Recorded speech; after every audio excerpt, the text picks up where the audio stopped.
శ్రీనివాస్ దివ్యల మాధురి కథలో ట్విస్ట్ ఏంటంటే దివ్యల మాధురి భర్త అమెరికా నుంచి టీవీ 9తో లైవ్లో మాట్లాడుతూ కొన్ని వ్యాఖ్యలు చేశాడు. అది వింటే నిజంగా మనకు చెక్కిపోతాయి. ఒకసారి వినిపిస్తాం చూడండి ఆయన ఏం మాట్లాడుతున్నాడు. ఫైనాన్స్ ప్రాబ్లం నాకు వస్తుందండి. నాన్నగారు పెద్ద లీడింగ్ లాయర్. అది కాక నేను నెలకి 10 lakhs శాలరీ, నాకే హ్యాబిట్స్ లేవు. శాలరీ మొత్తం తనకే పంపిస్తాను. ఇంకా మాకు ఫైనాన్స్ ఏం ప్రాబ్లం ఉంటుంది చెప్పండి, ఫైనాన్స్ కి అవ్వడానికి. ఇప్పుడు తను ఒక మంచి డాన్సర్, అంత చక్కగా డాన్స్ చేస్తే దాని మీద కూడా ఎంతో బ్యాడ్ చెప్పారు. అన్ని ఏంటండి అసలు నాకు అర్థం కాలేదు అసలు, చెప్పండి. అయినా తను నాకు చిన్న బాబులకు ఎప్పుడు చూసుకునేది. అమ్మ తాత అమ్మలు ఆడితే మా మాధురి. సో ఎవరు నిజం పట్టించుకొని, నేను రాముని కాదు ఎవరు చెప్తే నేను ఫీల్ అయితే వదిలేయడానికి. చెప్పులు దీపాలో కొడతావు మీరు రంకేశాలకి, మళ్ళీ దేవుడి పేర్లు చెప్తే. నన్ను అడిగితే కనుక నువ్వు అమెరికాలో ఉండు, అక్కడే బాగున్నావు. నువ్వు అమెరికాలో ఉండాలని చెప్పేసి నేను కోరుకుంటున్నా. నీకేమైనా బుర్ర ఏమైనా పని చేస్తున్నా, బుర్ర ఏమైనా పోయిందా? ఒక పక్క ప్రెస్ మీట్లో మాధురి ఒప్పుకుంది, ఒక పక్క దువ్వాడ శ్రీనివాస్ ఇంటర్వ్యూలకి ఇస్తూ అవును మా ఇద్దరి మధ్యన అన్నీ అయిపోయి శారీరకంగా కూడా కలిసామని చెప్పేసి ఆయన స్టేట్మెంట్ ఇస్తాడు. ఒక పక్క ఉంటే తప్పు అని చెప్పి తప్పు ఏంటని చెప్పేసి ఒక పక్క మీ భార్య మాట్లాడుతూ ఉంటుంది. నువ్వు వచ్చి నేను రాముని కాదు ఎవరేం చెప్పినా వినేటాడికి అని చెప్పేసి దేవుళ్ళ పేర్లు తీసుకొచ్చి ఇక్కడ మాట్లాడతావా? మీరు అంకేశాలు ఏమైనా ఉంటే మీ కుటుంబంలో చూసుకోండి, మీ కొంపలో చూసుకోండి. నాకు తెలిసి నువ్వే దగ్గరుండి పంపించినట్టు అనుమానం కలుగుతుంది నాకు. అనకూడదాం అంటే పాపం కూడాను. అంత నీ సిగ్గుకి ఎలా మాట్లాడనిపిస్తుందో నాకైతే అర్థం కావట్లా. నిన్ను మంచోడు అనుకోలో పిచ్చోడు అనుకోలో మాకు అర్థం కావట్లా. పైగా ఇక్కడ మళ్ళీ దేవుడి పేర్లు తీసుకురావడాలో ఇలాంటి మాటలు మాట్లాడుతున్న కోపాలు వస్తాయి మీ పైన. నిన్నటిదాకా కూడా ఆయన భర్త ఆవిడ భర్త అంట పోలేరు బాబు మంచోడు, ఇప్పుడు దాకా ఇంకా మీడియా ముందుకు రాలేదని చెప్పేసి అనుకున్నాం. నువ్వు ఎంత పనికిమాలడు అని చెప్పేసి మేము అనుకోరా. నన్ను అడిగితే కనుక నీ అంత పనికిమాల సొంతం దేవుడు ఉండవు ప్రపంచంలో.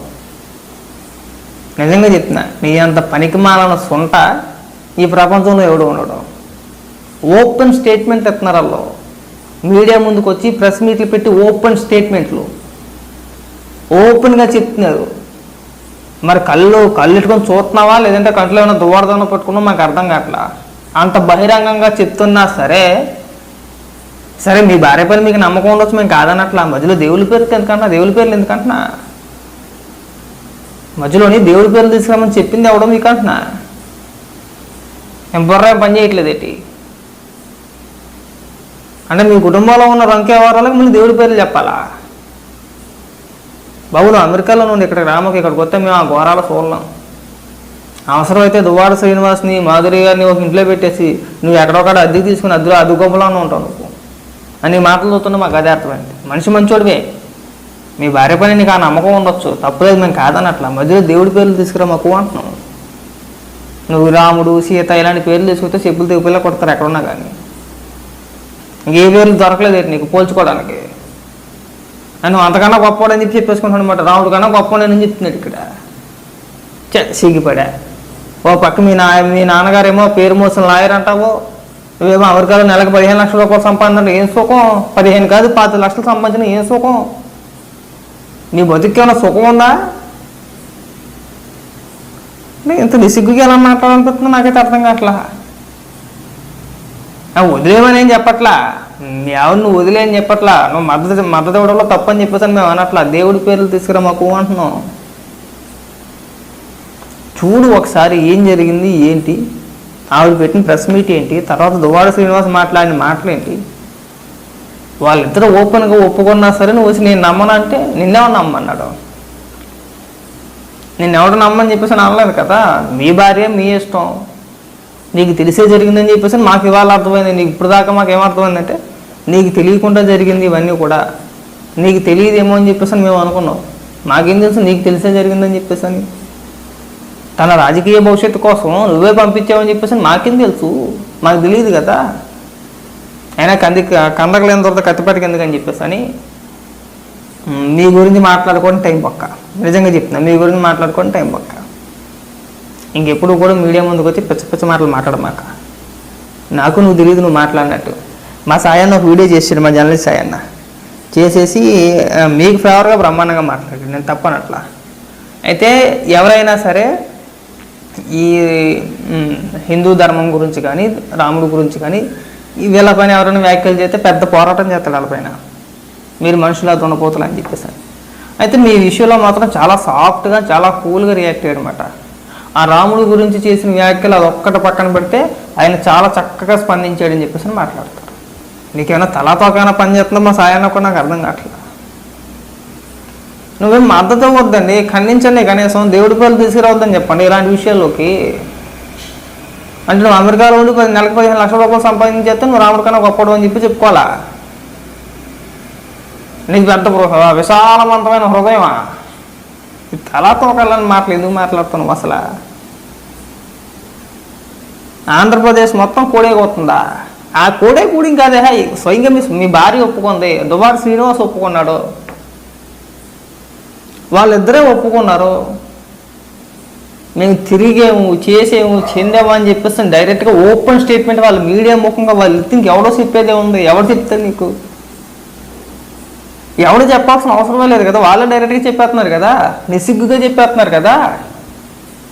మొన్నైతే మీ భార్య అయితే డైరెక్ట్ స్టేట్మెంట్ ఇచ్చింది, నేను దువార్ శ్రీనివాస్తోనే ఉంటాను, అవసరమైతే పెళ్లి చేసుకుంటాను, అవసరమైతే ఇంటి పని స్టే వేసేసుకుంటానని చెప్పేసాను.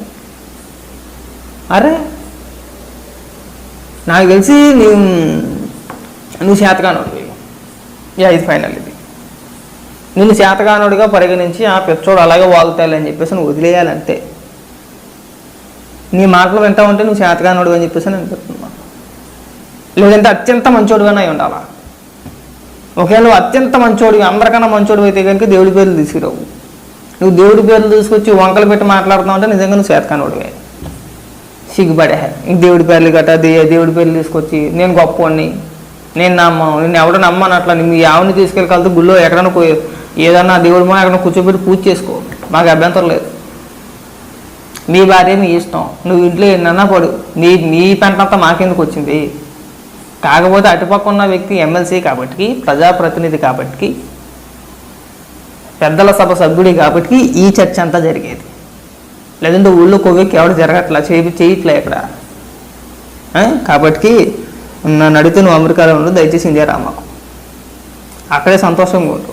నువ్వు అక్కడ ఉండదు, అక్కడ ఇక్కడికి వచ్చిన పీకేది సచ్చితే ఉండవు. ఇక్కడికి వచ్చిన నువ్వు హోటల్ ఫుడ్ అయితే తినాలా? ఎలవై చెప్పు కానీ సిగ్గు చెరవ లేకుంటాను. ఆశ్చర్యం వేసింది ఒక అందుకు నాకు స్పందించకూడదని చెప్పేసాను అనుకున్నా. ఈరోజు ఈ రోజులైతే రేపు పొద్దున్న ఎవడు ఏ రంగు భాగవతం దొరికినా సరే ఇలాగే మాట్లాడతారు, దేవుడి పేర్లు తీసుకొచ్చి మాట్లాడతారు. దయచేసి మతాల జోలికి, సాంప్రదాయాల జోలికి వెళ్ళమాకండి, అలాంటి వ్యాఖ్యలు చేయమాకండి. చాలా చండాలంగా ఉంటుంది, అది చాలా పెద్ద ఇష్యూ కూడా అవుద్ది. అది నవ్వుతారు, జనాలు నవ్వుతారు. చూడండి వీడు ఎలా మాట్లాడుతున్నాడు, ఓపెన్గా వాడి కాలమే వచ్చి చెప్తుంది డైరెక్ట్గా బయటకు వచ్చి. అంటే నలుగురు మాట్లాడుకున్నప్పుడు ఇలాగే మాట్లాడుకుంటారు. అలా ఆవిడ వచ్చి డైరెక్ట్గా ఓపెన్ స్టేట్మెంట్లు ఎత్తుంది. వీడు ఇంకా చెక్కగల్లా ఎక్కడో ఉండి స్టేట్మెంట్లు ఎత్తున్నాడు అని చెప్పేసి నవ్వుతారు, మిమ్మల్ని చూసి నవ్వుతారు. మాకు మిమ్మల్ని విమర్శించాలనే ఉద్దేశం లేదు. దయచేసి దేవుడి పేర్లు తీసుకురావద్దు, ఇది మా రిక్వెస్ట్ అనుకోండి.